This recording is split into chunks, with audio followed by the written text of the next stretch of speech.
Hey everybody, Rio and the Rocco here. A little something different. I know Engage hasn't been out for too terribly long, and it's way too far off to be thinking about what comes next. But I honestly don't know if that's so true to not be thinking about what comes next, which is why I want to make this video. I want to talk about what I think the next Fire Emblem game should, and in some cases, should not include in it to help improve the overall quality of the game. So let's start real quick by talking about some of the things Engage did right. Not so much that they necessarily have to stick around, although I'd prefer most of it does stick around, but just Engage got a bunch right. First of all, poison. The new poison mechanic is great. The stacking debuff that causes you to take more damage is phenomenal. That and chain attack and even break were great. I loved them just because while the player had access to them and could definitely make use of them, if you really put it into your strategy and took the time to set up everything correctly and really planned out your turn, you could make great use of them. But it always felt to me like the enemy could make better use of them. And I think that was great. It was a great way to allow the enemies to be more threatening, to feel more powerful, to be more intimidating without actually just inflating their stats to the point where it would take, two or three of your units just to defeat one of them, and you're risking two of those units in the process. This was the poison, chain attack, and break were just great. I loved them. I would love to see all of them return, in all honesty. The other thing I want to praise Engage for is the unit types. That was a great idea, I think. The idea of like now instead of having like subcategories like Cavalier and Flying, now there's the other subcategories like I guess Armor was a subcategory before, my bad, but categories like Backup and the Kai Adepts or the Chi Adepts, sorry, and the what's the one I'm missing? Mystics. It was great to have all these little types, and each of them have their own unique mechanic. Covert was another one that I forgot and just remembered off the top of my head here.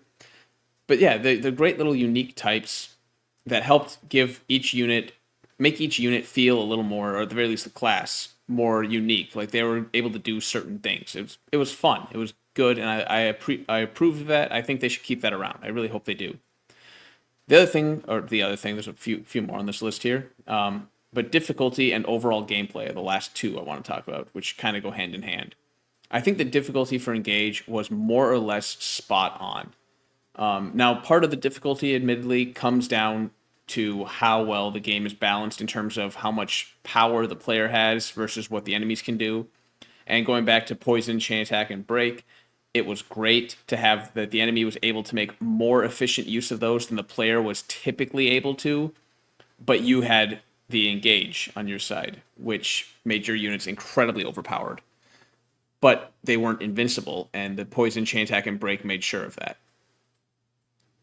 So difficulty was great. The gameplay was great. I liked where they're at. I like the difficulty where it's at. I think that the next game should follow in line and be around that difficulty level.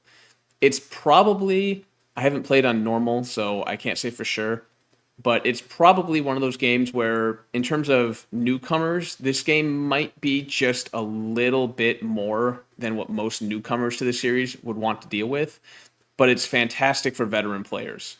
So maybe it's time in the next game that if they keep the difficulty where it's at, which I again think they should keep the difficulty where it's at, but maybe it's time they introduce an easy mode. Yes, I know they have casual mode, which is sort of like easy mode, but I think that might be the way to step up to maintain this difficulty, this much intricacy, this much depth to the game, and still allow new players to, even if they're not necessarily, if they're new to strategy or tactics games as a whole, to still feel like they're not being shut out.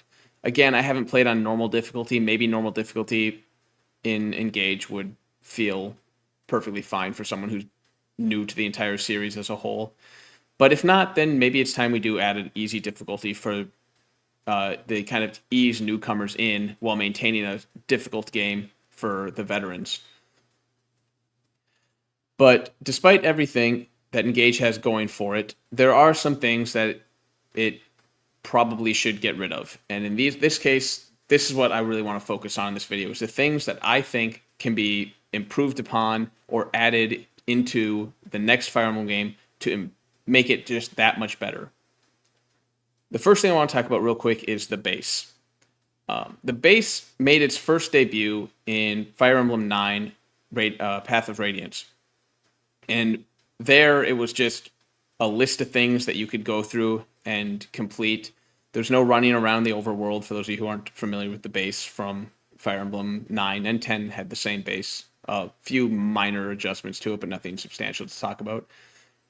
But it was quick, it was easy, it got the point across, it was great. I think there was nothing particularly wrong with it. I would not be opposed to them going back to that system, because Fire Emblem at its core, it's a tactics game. I want to get to the gameplay. I don't want to spend a bunch of time running around, what used to be Garrick Mach, what used to be My Castle, what is currently the Somniel. It's not particularly fun. It's not bad by any means. Downtime is very important in any game. It helps you, relax a little bit, get your bearings about you. Just a chance to really, take some pressure off, basically. And the base does that just fine, the way it was in Fire Emblem, in Path of Radiance and Radiant Dawn. Not that they can't have the run-around base, that's perfectly fine, but they need to get rid of, say, the pointless mini-games at the very least, if they're going to keep the overworld base that you have to run around on. Again, the base as a whole is the downtime. Running around, re-equipping your units with what gear they're going to need, forging the inscribed or whatever they had from Engage, the collecting different resources they have scattered about. All that is the downtime. The mini games, I don't know. They're just, there was already very little point to doing them, and then there was no reason to do them after the fact. Because at a certain point, I'm just like, I'm here to play Fire Emblem, not Mario Party. So the mini games, just get rid of them. And now you could say, like, oh, well, what about the people who did like them? They might want them back. Like, why can't they have them? It's not hurting you. True, it's not hurting me for them to be in the game. I can just ignore them. And in that regard, I am fine with it.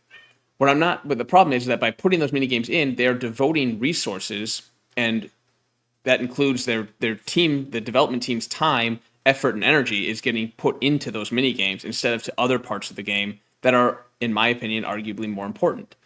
So again, the mini games themselves aren't bad. I would just like to see them removed because it gives the developers more room to improve on other more important aspects of the game. And the mini games just don't do anything, so they're a very good thing to get cut, I think. I would also like to see the base get a little bit smaller. It was actually the Somniel was a pretty good size, honestly, except for that weird, like, snake thing they had to do to get out to the one, whatever the hell it was called. I never actually used it, where you do the multiplayer online stuff. For some reason, that was 10 miles away from everything else. But other than that, everything else was nice, tight, and confined. It never felt like you were having to run too terribly far. They did give you quick travel, which is nice. I mean, they had quick travel even in Garrick Mach, but I would still argue you could make it a little bit smaller still. I would also, if you're going to keep the base around, which again, I'm not directly opposed to, even though I prefer the little list from Path of Radiance and Radiant Dawn, if you're going to keep the base around, make it mobile. And by that I mean you could do something like the base, like have a generic base camp layout, and then have 4 or 5 different terrain types based on where you are in the world. And so that after the battle, you go back to your base camp that you've set up, and you're just running around your little base camp. Yeah, it's always the same, with the only difference being the terrain in this case. But it feels better, I think, from a story perspective to do it that way. Because one of the biggest problems I have with the Somniel and Garrick Mach and even My Castle is your characters would always just have a huge fight and then disappear off the face of the earth. Or in the case of Garrick Mach, they would gain a bunch of ground and then abandon that ground to go back to Garrick Mach, which was way away from the front lines. It just, from a story perspective, it makes no sense to have these bases stationary and just floating in the middle of usually nowhere, where it just, your characters aren't really near the front lines. They aren't really, there's not that there should be threat of an enemy attack when you're at the base. But again, from a story perspective, it would make more sense if they just won a battle and at night they set up a camp, and that's your base. Is you have to run around the camp. It just to me is less immersion breaking, and I feel like that's a perfectly reasonable compromise if you're not going to go back to the FE 9 and 10 base where you just have a list of things you can do and you just assume that they're still on the front lines. So that's kind of what I wanted to rant about on the base. I think that's some of the improvements you could make, or even make room for other things in the case of removing the mini games. I do want to mention briefly. I'm going to try and keep this one short because let's be honest, this is one everyone knows and everyone's been talking about. But the story, Fire Emblem stories have been suffering a lot lately. First of all, Fates. I know the writer had like, I don't remember the exact number, but it was like 300 or some 400 pages or more written. He had this huge epic written for the game, and something to the effect of like 75 to 80% of it got cut in order to make it work in the game. And so Fate's haphazard story is not the fault of the writer specifically, but nevertheless, regardless of whose fault it was, the story of Fates was really trash. All three of them. The story of Awakening was a little bland and kind of not very original, a little boring. Three Houses was a mess, just a complete mess for this roughly the same reasons as Fates, in that they tried to tell three different stories instead of what they should have done with Fates, or not with Fates, sorry, with Three Houses, where you tell one story and you bounce around from group to group to group like you did in Path of Radiance, so that you can tell one giant encompassing story and show all the different perspectives of how these characters are interacting with the world and each other. That would have been a much better story for Fire Emblem Three Houses, but instead they opted for 4 unique storylines, which, as a result, it made the whole game a mess, because what's canonical? Well, they did have technically a canonical one, I get it, I know, but the point being, it's haphazardous. It makes all the non-canonical stories feel unnecessary. They're not nearly as impactful and engaging because you know that these never, like, it doesn't really matter. Just the one thing Engage did right on the story was they had one cohesive story, just one story, not 4, not 3, not however many, just one story. The problem is that it was the worst story told in Fire Emblem in a long, long time. Probably the worst one told in Fire Emblem history. So improving on that is, again, a huge deal for me. I know we all are coming here for the gameplay. We all want to play a tactics game, but I like to think of myself as a narrative gameplay player as well, at least for the first couple times I played through the story. I like a good story well told. I mean, I'm a writer myself, so I would really like to see the story improve with a stronger plot, less one-dimensional characters, and some interesting antagonists that aren't all the same sympathetic bullshit. That's another thing I real quick rant on Engage. Having all 4 of the hounds be little, they're all these evil people except for maybe Water. I don't know if I'm pronouncing his name right now. I don't have his name in front of me. But the Royal Knight guy, aside from him, they were all complete asshats. No one liked them, and they all try and get redeemed at the end. And it's like, no, don't redeem them. It wasn't so bad when they tried to redeem Sombron. That was not such a bad idea, redeeming your ultimate villain. But it would have been nicer if he was actually in the story, actually impacting it, and forcing the characters to make decisions based on his moves. And then we get to see a little bit more of him, and we can learn more about his personality, and we'll feel sympathetic based on what we've learned, rather than just making up a sob story that he deals out over the course of like 20 minutes at the end of the game. That just feels bad because you're just waiting, like, all right, we get it. You're a sympathetic villain. Let's move on. It's better if the audience develops a sympathy for their character, the villains, by learning little bits about them over the course of the story. So bringing in the main antagonist early on in the game, making them more impactful, making them interact with the player characters more, is one way to help with the antagonists and the plot as a whole. There's a whole lot more I could go on, but again, everyone knows the story's ass in Awakening, or I mean, it was kind of ass in Awakening, but everyone was ass. It was ass in Engage. So I'm not going to go in any longer than I have. We'll just leave it at that. That it can be better, and those are a few of the ways I have to help make it better. Now let's talk about gameplay. This is one where I think there's a lot to talk about. It's a little more interesting for the rest of the video here, I like to think. First of all, I would like to see a small change to break. I know I was praising it before, and I think it's a great mechanic, but I think it's just not 100% where it could be. I think there's a little small improvement you can make. And what I would like to see, or at least I think one way to do it, would be instead of having break carry over after you, like, the enemy attacks you or you attack them, you break the enemy, and then they have one next attack phase where they are broken. Take that out. Instead, break only applies on the actual combat where you're broken. And instead, you can give break the what was it called? What did Marth have? Marth had that. Crap! I just lost the name of the ability. I should have looked this one up. It was Flourish or something like that. Damn it! Now I can't remember. I wish I actually remembered to look it up. But whatever Marth's little Flourish thing is, where when he breaks an opponent, he gets an extra attack at 50% damage. That should be the default for all breaks. And it only lasts for the turn in which they're broken, or the combat in which they're broken. In this way, it allows opponents, or the enemy, who isn't necessarily going to be doubling most of the time. Maybe some of the faster enemies will double, obviously. But a lot of the enemies probably aren't necessarily going to be doubling. So this makes them a little bit more threatening by enabling them to get an extra 50% damage on the player without actually truly doubling, as well as preventing the player from getting an attack and doing damage back to the enemy.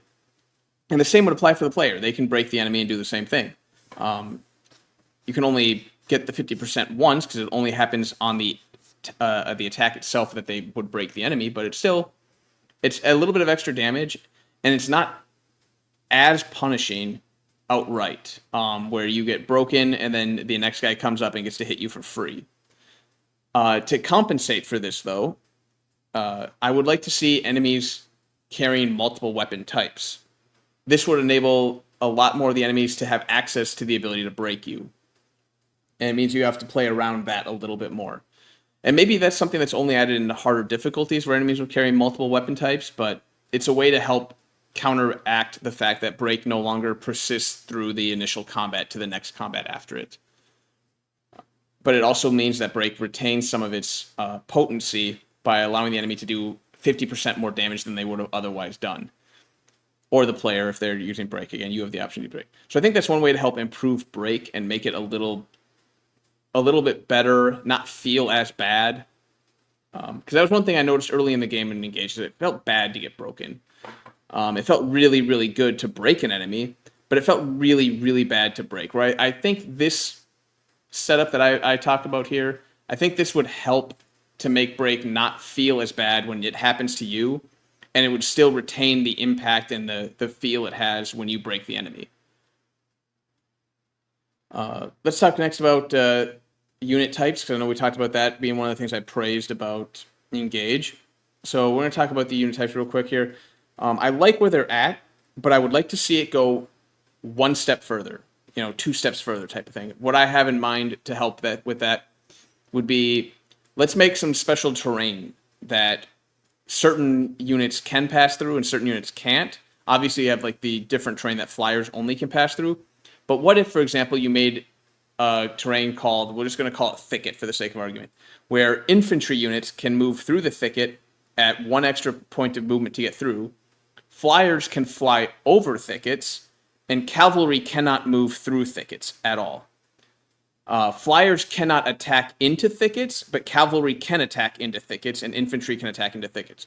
This makes infantry a little bit more powerful. It helps to encourage you to not just make a bunch of cavalry and flying units, which are still, even in Engage, some of the best unit types. Although there is a little bit more reason to use some of the other classes just because of the unit types. But this will help encourage that even more. And it also helps with map design, because now by making different terrain, even let's say you had we used thicket. What if we did something like And make something up. What makes sense? I don't have a good one, actually. I probably should have thought this one through, but something like a magic barrier terrain where mages can pass through, but nothing else can. Anything that can help differentiate the unit types a little bit more. Another way to help differentiate unit types would be effective weaponry. We already have Rider's Bane for cavalry, Armor Slayer for armor knights, bows in general, and a few other weapons for flyers. But why not make full-on weapon type, effective weaponry for every one of your unit types? Not that you necessarily, I get it, you don't necessarily need it for archers, or I guess covert would be the proper term, but covert or mystic or backup, because typically the infantry units don't have anything that truly sets them apart where you would absolutely need to have effective weaponry. Maybe the mystic units, because mages tend to be a little powerful, so having some way to kind of compensate for that, maybe. But I still think you could do effective weaponry for all the different types. Again, as a way to help encourage and to both benefit and punish the unit types as a whole. The other way you can benefit unit types, and this is one I really would like to go into a little bit more detail on, is the skills. What I would really like to see in the next Fire Emblem game is skill trees that are tied to unit types. By doing this, it allows intelligent systems to know which skills are going to be accessible to which classes, so that you can't just put the best possible skills on the best possible class. You're going to be limited to what skills you have access to based on your class, or your subtype, I should say. Your not subtype, but just type. This would allow you to have things like maybe your backup units get access to Vantage or Wrath, but your Wyverns don't, because Flyers don't have Vantage or Wrath type of a thing. It also means that you can use SP to purchase the skills, and the skills will become accessed, like there'll be levels of skills, levels, let's say 1 through 5. I don't know, I'm making stuff up off the top of my head here. But as your character levels up, at certain points they'll have access to different tiers within the tree that they can spend the SP on to buy.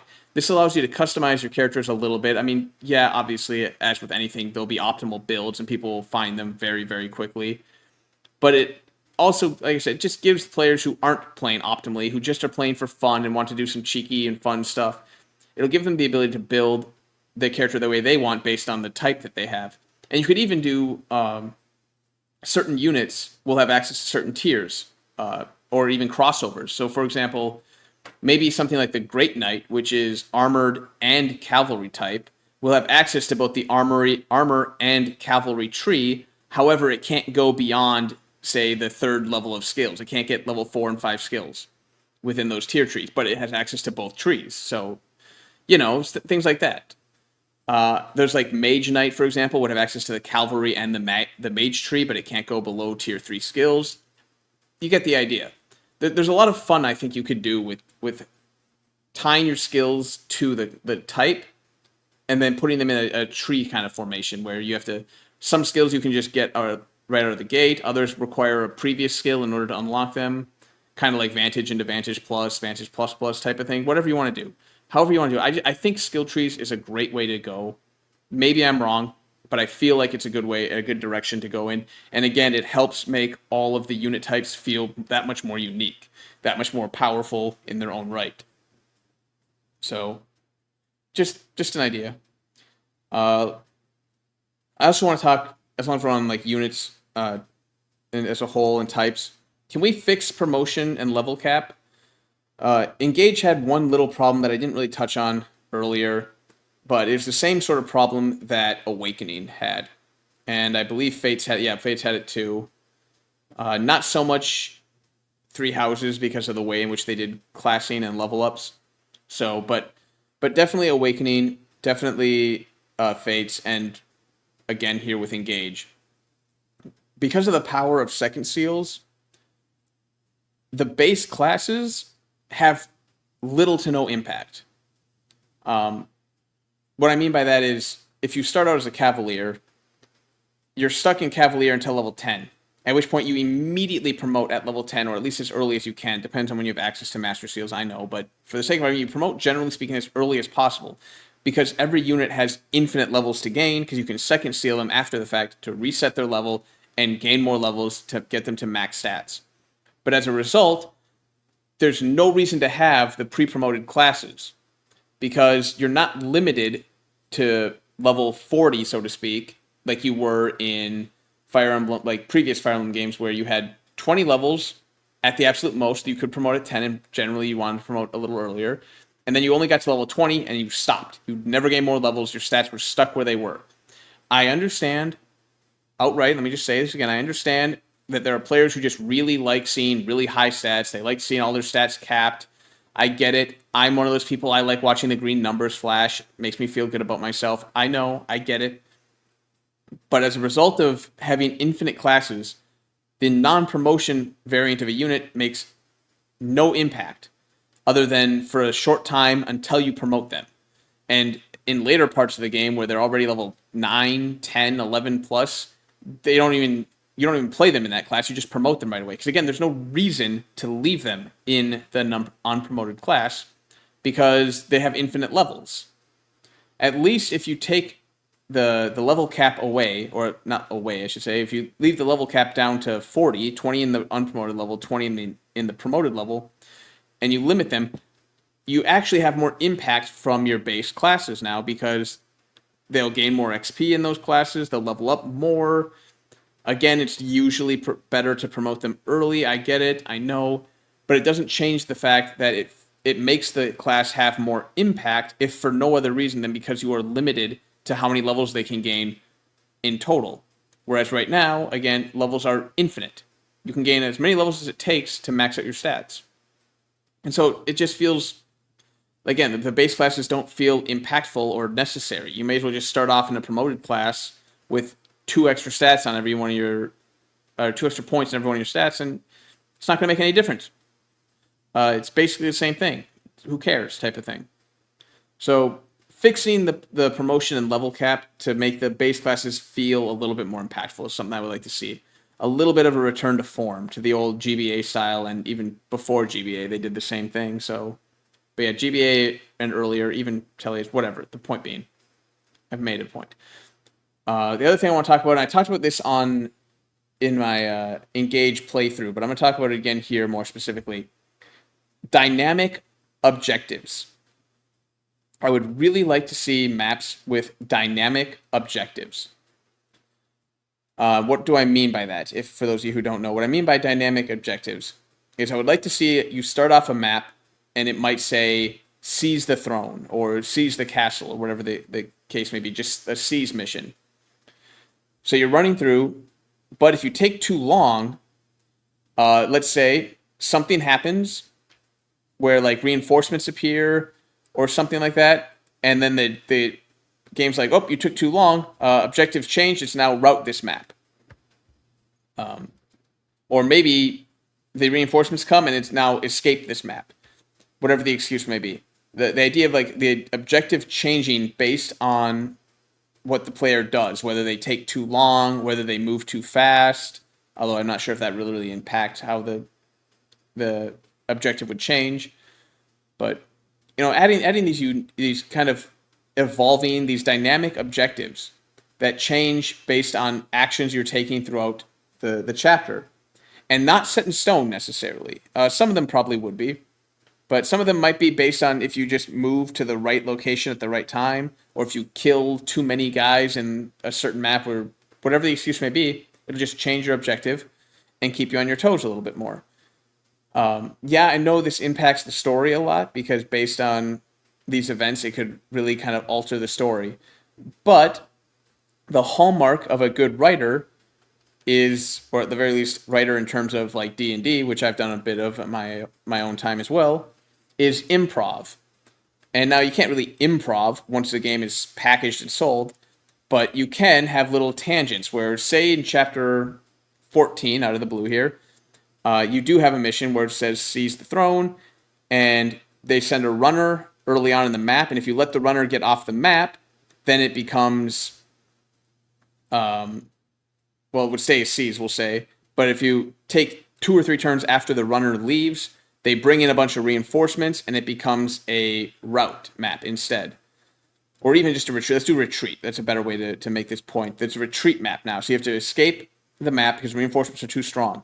At which point, chapter 15 has 2 variants. And this is nothing new. Fire Emblem's done this many times before. We had different variants. So based on what you do in chapter 14, you'll get 1 of 2, maybe even 3 in certain cases, follow-up chapters, which will then are determined or based on how you finish those chapters. They might not have strictly dynamic objectives in those chapters because based on how you finish those chapters, they can then the writer can wind the story back so that on chapter 16 it didn't matter what happened in chapter 14, whether you retreated or whether you seized, because now you're back to where the story wants you to be. And maybe it takes 2 chapters to get back to that point. Maybe it takes 3 chapters. It doesn't matter. In fact, maybe it takes 4 chapters, 5 chapters. It doesn't. The point is that you can wrap the story around. If you're a good writer, will be able to, again, improv, because it's more quotation at this point, well, based on these dynamic objectives, can wrap the story around and have it come back to the point where they want the story to be at without making it feel like the player, like, decisions hurt the story or change, and it's not going to change the ultimate end of the story. You can do that. I will admit it's tricky. It's not something that just anyone can just sit down and like, I got this, I can do this. Like, no, it is a little bit tricky, but it can be done. And I think Fire Emblem would benefit all the more for it. I would also like to see, in terms of objectives, more unique objectives. Having just recently played through Fire Emblem Radiant Dawn again, one of my favorite games, I remember now just how many unique objectives there were in that game. Things like the burn the cargo, where you had to, I think it was a time limit of, I think they had a time limit in that chapter, I believe, right? I think it was like 8 turns, 9 turns. But they gave you like 8 or 9 turns. You had to burn all the supplies in time. That was such a fun and unique chapter because you weren't trying to rout the enemy. You weren't trying to kill the boss or seize the point. You had 4, I think it was, or 5 different objectives across the map that you had to reach with any unit and set it ablaze. And it was just fun. It was just unique and interesting and different. And I would like to see more like that. There were a few other ones that did something similar across the course of Radiant Dawn. I'm not going to go into detail on all of them, but there were a few other chapters with unique objectives like that did something a little different, and those were a nice little twist, a little break. It was fun. Bring those back. Those are great little chapter like change of pace, basically.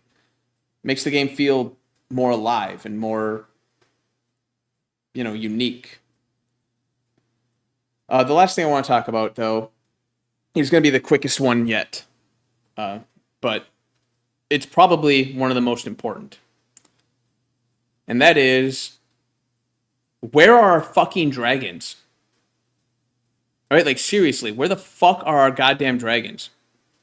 The last several games have very much just taken the Manichites, or the Manichites, however you want to pronounce it, out of the game, let alone the dragon character. Yes, I know technically Corrin could transform into Bambi, and that was considered a dragon, but like Byleth, like in Three Houses, there was 3 dragons you fought, but you never got to control a dragon. In Engage, you got to control, quote unquote, dragons, plural, but they never really were dragons, not like Sombron, not like Lumera. They never got to actually be a dragon, like Tiki, like Fae, or Fa, depending on the translation patch. Like Myrrh, like, well, Tiki again, I guess, if I'm thinking about Awakening, but there's also Naui and Na, or Na, or however you pronounce her name. And then there was other ones. There was, I was going to say Bahamut. That's not his name. I forgot the guy's name, but there was the one dragon. There's a couple other dragons from other games, like in Fire Emblem Shadow Dragon. Bahamut? I forget how to pronounce his name. And I didn't look it up again. My bad. But yeah, where are our dragons? Right, that's how I want to end this video. It's just, where the fuck are our goddamn dragons?